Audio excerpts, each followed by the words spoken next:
Fermentation and the production of ethanol. Fermentation is a biochemical process in which sugars, for instance glucose, are turned into ethanol and carbon dioxide by the action of enzymes produced by microorganisms, such as yeast. During the fermentation process, 1 mole of glucose produces 2 moles of carbon dioxide and 2 moles of ethanol. For fermentation, the following conditions are required: a solution containing glucose. Yeast must be present, air must be excluded, and the mixture should be kept at about 37 degrees Celsius. Investigating mass changes during the fermentation of glucose. Set up the equipment as shown in the diagram. Add 1 gram of dried yeast and 20 milliliters of glucose solution, 10% weight to volume, to the first test tube. Weigh and record the mass. Add 20 milliliters of lime water to the second test tube. Weigh and record the mass. Leave the experiment overnight. The next day, make and record observations. Reweigh the test tubes and record the new masses. We're videoing. We're on. This is yeast in glucose solution. It's kind of black and disgusting. That's lime water, which is going to go milky. Then the carbon dioxide comes off. Miss, you're stealing my thunder.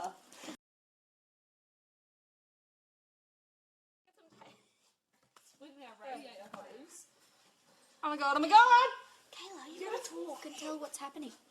You gotta tell We've us got what's a happening. split, guys. We've got a split. Sarah, we should at least draw them normal. Not shade size. Yeah, dude. I'm not offended. I can't believe you're doing pins. Bubbling. Is that where it's bubbling? Yes. Yeah. What about the penises? Miss taping up the split. My hands.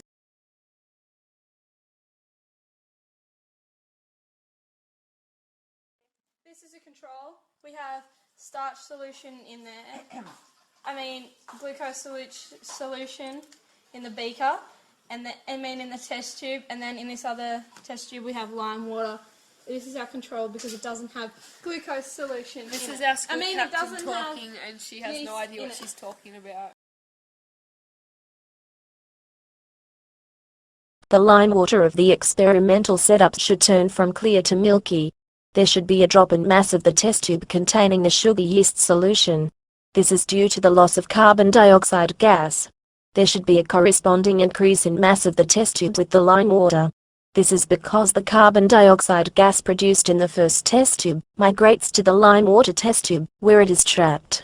In the control, the lime water should stay clear, and there should be no mass changes in either test tube.